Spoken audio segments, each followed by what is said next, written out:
सत्य वचन की राह पर चलें हम सदा, यीशु का साथ हो रहे हमारी हर दुआ।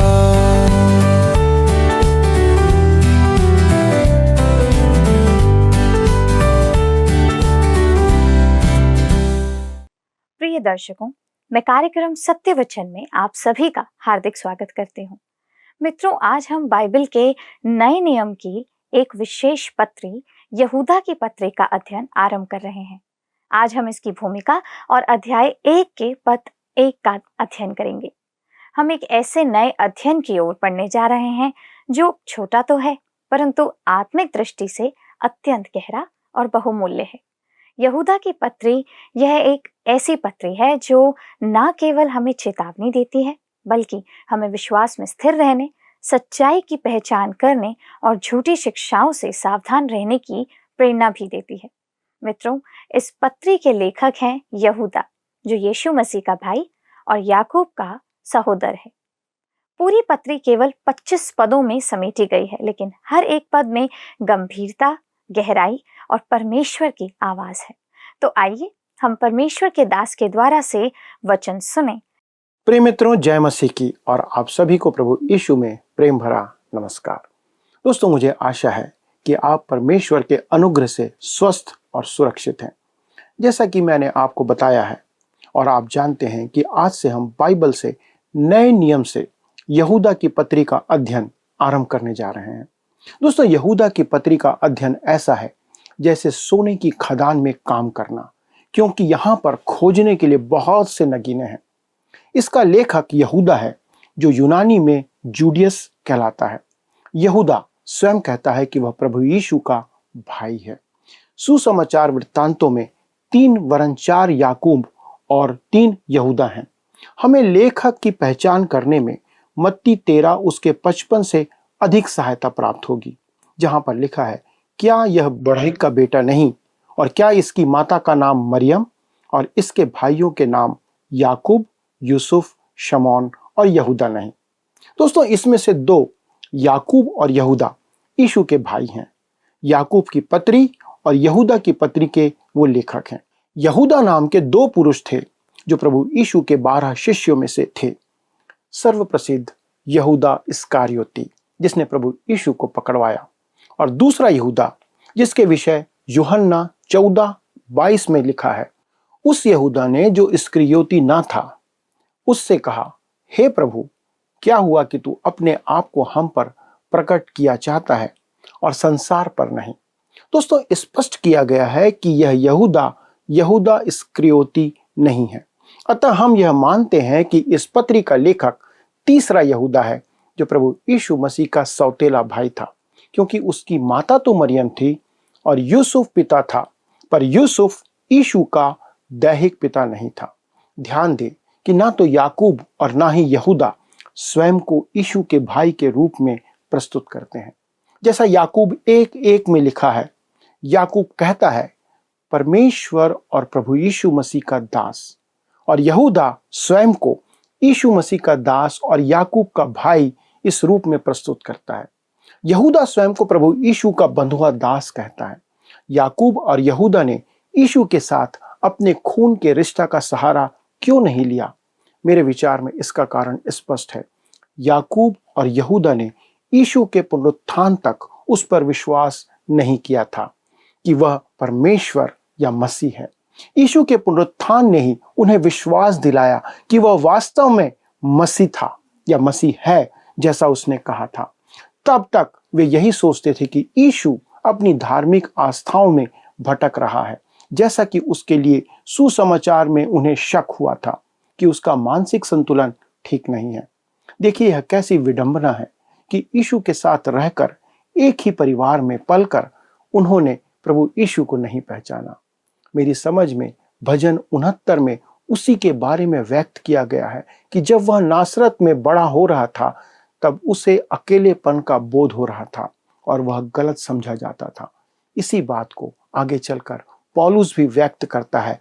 2 कुरिन्थियों 5:16 में कहता है, अतः अब से हम किसी को शरीर के अनुसार ना समझेंगे, यद्यपि हमने मसीह को भी शरीर के अनुसार जाना था, तो भी अब से उसको ऐसा नहीं जानेंगे। दोस्तों, यहूदा यद्यपि प्रभु यीशु का भाई था, उसने यह जान लिया था कि प्रभु यीशु महिमान्वित मसीह है और मानवीय संबंध उसके लिए कोई अर्थ नहीं रखता था। उन्हें भी प्रभु यीशु को किसी अन्य मनुष्य के समान अपना उद्धारकर्ता स्वीकार करना था। प्रसंगवश यह एक अति उत्तम उत्तर है जो याकूब और यूहन्ना देते हैं, क्योंकि प्रभु यीशु के परिवार को आरंभ के एक समय अंधविश्वास के साथ श्रद्धा चढ़ाई जाती थी। वे भी हमारी ही तरह साधारण मनुष्य थे जिन्हें प्रभु यीशु के निकट आने की आवश्यकता थी। वास्तव में वे श्रेष्ठ नहीं थे, वे मात्र मनुष्य थे जिन्हें मसीह के पास आना था, किसी अन्य व्यक्ति के समान, ठीक वैसे ही जैसे आपको और मुझे मसीह के पास आना है। मैं सदैव यह सोचता हूं कि बहुत से मसीही मत में मरियम को योग्य मान प्रदान नहीं किया गया है। उसका प्रभु यीशु की माता होना कोई संयोग नहीं था। परमेश्वर ने उसे चुना था, परंतु इसका यह मतलब नहीं कि उसे दूसरों या मसीह से ऊपर मान लिया जाए। उसका अपना स्थान है। इलीशिबा ने उसे स्त्रियों में धन्य कहा था, स्त्रियों से बढ़कर नहीं कहा। लूका 1:47 में मरियम ने स्वयं उद्धारकर्ता की अपनी आवश्यकता व्यक्त की है। अतः उस समय जब प्रभु यीशु के परिवार को अलौकिक बनाया जा रहा था, तब याकूब और यूहन्ना ने इसका प्रतिवाद किया। इसके लिए उन्होंने लिखा, उन्होंने स्वयं को प्रभु यीशु का बंधुआ दास कहा। दोस्तों, इस पुस्तक का लेखन काल 66 से 69 ईस्वी के मध्य का है। इस पुस्तक का विषय धर्म त्याग के समय में विश्वासियों का आश्वासन है।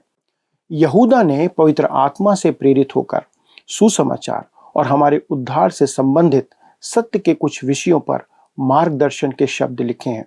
वह विश्वास द्वारा धर्मी ठहराए जाने के विषय पर भी लिख सकता था, परंतु पौलुस ने इस विषय पर पहले ही रोम के विश्वासियों को लिख दिया था। वह प्रभु यीशु के पुनरुत्थान के विषय में भी लिख सकता था, परंतु इस विषय में भी पौलुस कुरिन्थ नगरी के विश्वासियों को पहले ही पत्री में लिख चुका था। वह परमेश्वर के साथ मेल करने पर भी लिख सकता था, परंतु पौलुस ने पहले ही कुरिन्थ की कलीसिया को दूसरी पत्री में इस पर लिख चुका था।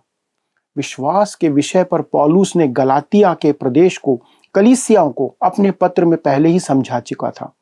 कलीसिया मसीह की देह है, इस पर भी पौलुस ने इफिसियों की कलीसिया को पहले ही लिख चुका था, और कुलुस्सियों की कलीसिया को पत्र लिखते समय पौलुस ने मसीह के मनुष्यत्व के विषय में चर्चा की थी।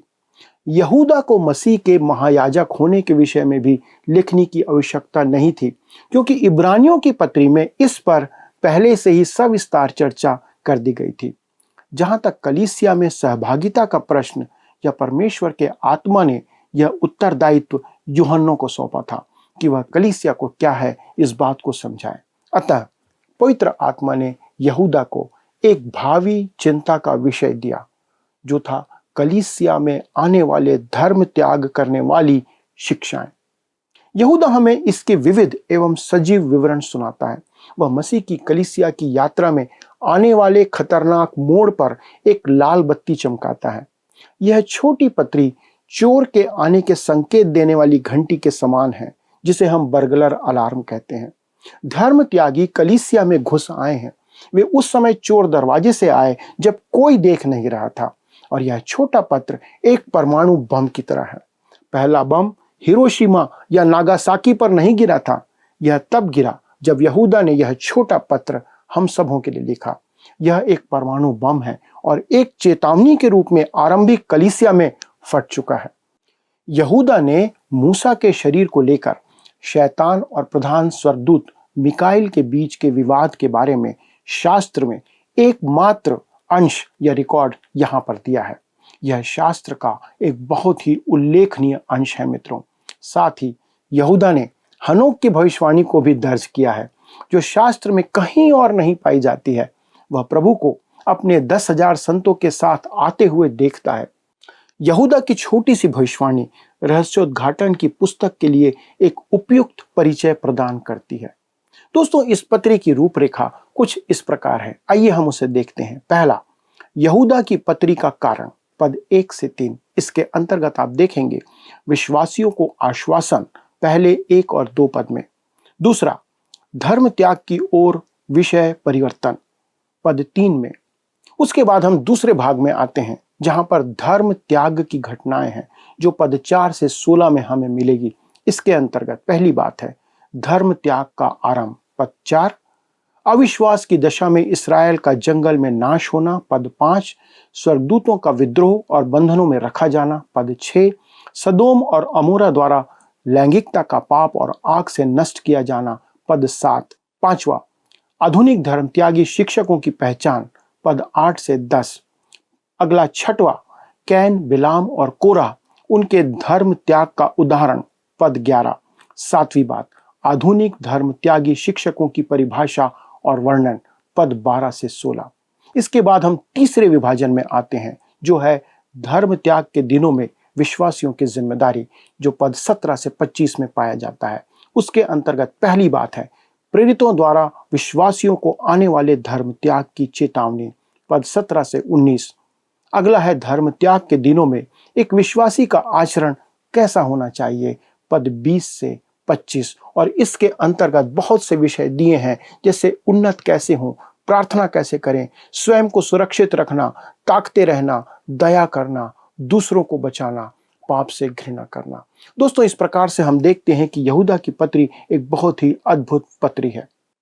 तो आइए दोस्तों, हम यहूदा की पत्री में आगे बढ़ते हैं। यहूदा की पत्री का कारण प्रथम 3 पदों में यहूदा इस पत्री के लिखे जाने का कारण प्रस्तुत करता है। वह इस बात को बताता है कि वह उद्धार के विषय पर लिखना चाहता था, पर परमेश्वर के पवित्र आत्मा ने उस विषय को नकार दिया और उसे आने वाले भविष्य के धर्म त्याग पर लिखने को कहा। दोस्तों, अब हम देखते हैं विश्वासियों को आश्वासन। आइए हम पढ़ें यहूदा की पत्री का पहला पद जैसा लिखा है। यहूदा की ओर से जो यीशु मसीह का दास और याकूब का भाई है, उन बुलाए हुओं के नाम जो परमेश्वर पिता में प्रिय और यीशु मसीह के लिए सुरक्षित हैं। दोस्तों, जैसा मैंने आपको प्रस्तावना में बताया था कि यहूदा शब्द इब्रानी भाषा के जुडास का अनुवाद है। नए नियम में यहूदा नाम के 3 व्यक्ति हैं, लेकिन हमारे पास बहुत अच्छे प्रमाण हैं जो इस बात की पहचान कराते हैं कि इस पत्र का लेखक प्रभु यीशु मसीह का सौतेला भाई यहूदा ही था। जैसा लिखा है, यहूदा की ओर से जो यीशु मसीह का दास है। दोस्तों, शाब्दिक तौर पर दास का अर्थ एक बंधुआ दास होता है। वह प्रभु यीशु के साथ अपने किसी भी खून के रिश्ते का दावा नहीं करता है यहाँ, जिससे उसे कोई श्रेष्ठ स्थान मिल जाएगा। इससे वह धारणा को विराम मिल जाना चाहिए जो प्रारंभिक कलीसिया में प्रेरितों के बाद के समय में उठी थी कि यीशु के परिवार को इसलिए सम्मान दिया जाना चाहिए क्योंकि वे बहुत ही उत्तम लोग हैं।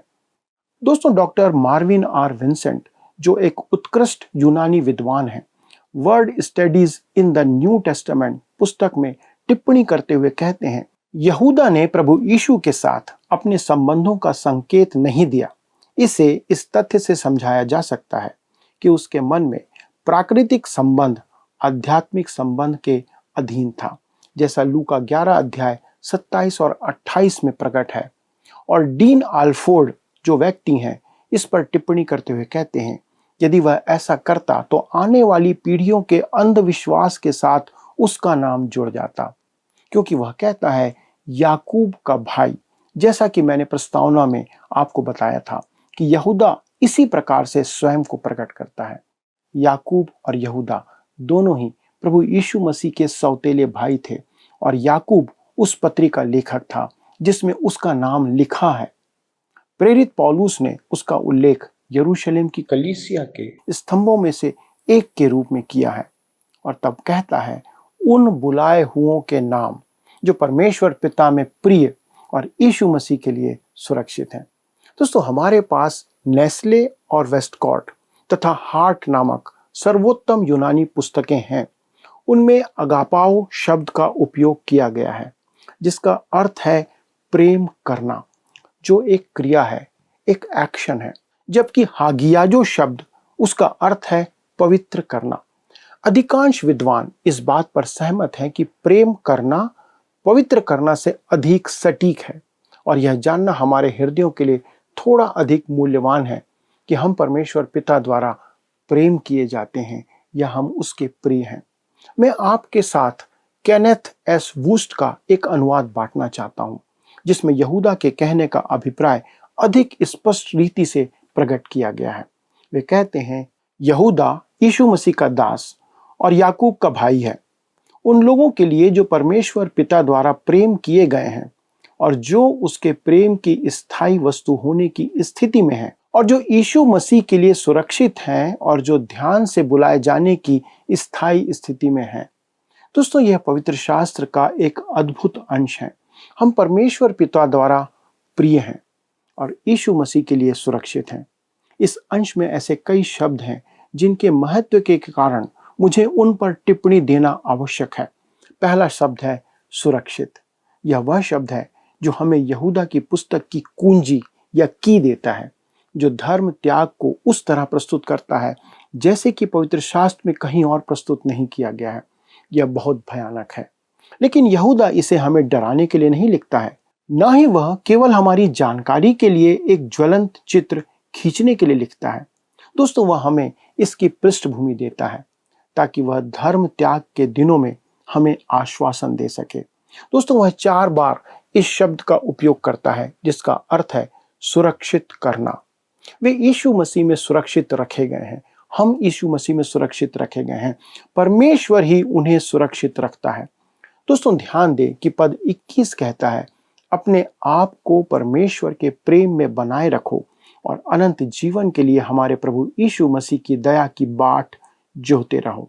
और तब आगे पद 24 में कहता है, अब जो तुम्हें ठोकर खाने से बचा सकता है और अपनी महिमा की भरपूरी के सामने मगन और निर्दोष करके खड़ा कर सकता है।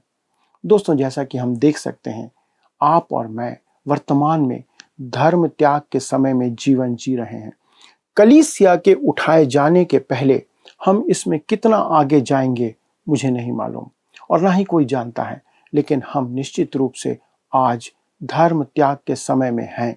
दोस्तों, आइए अब हम फिर से सुरक्षित शब्द पर नजर डालते हैं। यह ध्यान रखना दिलचस्प है कि भौतिक संसार में भोजन को संरक्षित या सुरक्षित करने के 2 तरीके हैं, एक सिरका के साथ और दूसरा चीनी के साथ। मुझे लगता है कि पुराने समय में कई संत हैं जो ठीक से संरक्षित हैं, लेकिन वे सिरके में संरक्षित किए गए हैं, यानी वे उस तरह से व्यवहार करते हैं, उनका स्वभाव सिरके के समान है। उसके अलावा ऐसे भी संत हैं जिन्हें चीनी में संरक्षित या सुरक्षित किया गया है, लेकिन जो लोग सिरके में संरक्षित दिखते हैं वे भी परमेश्वर की कृपा से संरक्षित हैं, जो उन्हें संरक्षित या सुरक्षित बनाए रखता है। प्रेरित यूहन्ना हमें प्रकाशित वाक्य 12 अध्याय के 11 पद में लिखता है, वे मेमने के लहू के कारण और अपनी गवाही के वचन के कारण उस पर जयवंत हुए और उन्होंने अपने प्राणों को प्रिय ना जाना, यहाँ तक कि मृत्यु भी सह ली। और यही एकमात्र तरीका है जिससे विश्वासी महाक्लेश से बच सकते हैं, और यही एकमात्र तरीका है जिससे हम जीतेंगे, विजयी होंगे, और वो ये है मेमने के लहू के द्वारा, प्रभु यीशु के लहू के द्वारा। दोस्तों, हमारे पास दुष्ट पर विजय पाने के लिए कोई योग्यता या शक्ति नहीं है, केवल प्रभु यीशु मसीह का लहू। यूहन्ना 10 अध्याय के 11 में प्रभु यीशु कहते हैं, अच्छा चरवाहा मैं हूं, अच्छा चरवाहा अपनी भेड़ों के लिए प्राण देता है। और यूहन्ना 10:27 से 29 में भेड़ों के लिए वही प्रभु यीशु मसीह कहते हैं, मेरी भेड़ें मेरा शब्द सुनती हैं, मैं उन्हें जानता हूं और वे मेरे पीछे पीछे चलती हैं और मैं उन्हें अनंत जीवन देता हूं, वे कभी नष्ट नहीं होंगी और कोई उन्हें मेरे हाथ से छीन ना लेगा। दोस्तों, अब अगर भेड़ को सुरक्षित रखना है या सुरक्षित है तो इसमें भेड़ का कोई योगदान या श्रेय नहीं है। भेड़ खुद की रक्षा नहीं कर सकती, उसके पास अपने बैरी से लड़ने के लिए तीखे दांत या नुकीले पंजे नहीं है, ना ही वह भाग सकती है। एक खरगोश भी खुद की रक्षा नहीं कर सकता, लेकिन वह भागकर मुसीबत से बच सकता है, पर एक भेड़ ऐसा भी नहीं कर सकती। एक भेड़ असहाय होती है। जब परमेश्वर की भेड़ों में से एक कहती है कि वह जानती है कि वह बच गई है, तो वह अपनी योग्यता का बखान नहीं कर रही है, वह अपने चरवाहे का बखान कर रही होती है। उसके पास एक अद्भुत चरवाहा है। मेरे मित्रों, यदि आप यह कह रहे हैं कि आप अपने उद्धार के बारे में निश्चित नहीं हैं, तो आप वास्तव में अपने चरवाहे पर, प्रभु यीशु मसीह पर शंका कर रहे हैं, क्योंकि वह कहता है कि वह आपको बचा सकता है। वह कहता है कि कोई भी सृजित चीज आपको उसके पिता के हाथ से छुड़ाने में सक्षम नहीं है। यह इस बात का सवाल नहीं है कि आप उसे थामे रखे हैं या नहीं, यह इस बात का सवाल है कि वह आपको थामे रख सकता है। दोस्तों, वह कहता है कि वह कर सकता है, और यह आपके उस पर भरोसा करने का मामला है। मित्रों, हम स्वयं से इस संसार में सुरक्षित नहीं रह सकते। केवल प्रभु यीशु मसीह का लहू, उसकी सामर्थ्य ही हमें शैतान और उसके इस संसार के हमलों से बचा सकती है। दोस्तों, आइए हम उसी के सानिध्य में चलें, क्योंकि वही हमें बचाने वाला है, वही हमें सुरक्षित रखने वाला है, और हम उसके साथ ही सुरक्षित रह सकते हैं। आइए हम प्रभु यीशु मसीह को, परमेश्वर को इस सुरक्षा के लिए धन्यवाद दें जो वह हमें इस संसार में देता है। स्वर्गीय पिता, धन्यवाद देते हैं प्रभु कि आपने हमें इस संसार में असहाय और अकेला नहीं छोड़ा है। प्रभु, आपका नियंत्रण सदैव हमारी जीवन पर बना रहता है। यद्यपि हम घोर अंधकार से भरी हुई तराई में होकर चलें, तो भी प्रभु आपकी सुरक्षा का हाथ हम पर बना रहता है। प्रभु, आज हमारे कितने ऐसे दर्शक हैं जो भय की स्थिति में हैं, शायद वो बीमारी के कारण, शायद वो परिस्थितियों के कारण, शायद वो अपनी नौकरियों के कारण, आर्थिक समस्या के कारण आज सोच रहे हैं कि वो सुरक्षित नहीं है। परंतु प्रभु, यदि वे आप में हैं, उन्होंने प्रभु यीशु मसीह को अपना उद्धारकर्ता माना है, विश्वास किया है, तो प्रभु आज उन्हें आप विश्वास दिलाएं इस वचन के द्वारा कि प्रभु आप उन्हें सुरक्षित रखने में सक्षम हैं। आप उनके साथ खड़े हुए हैं।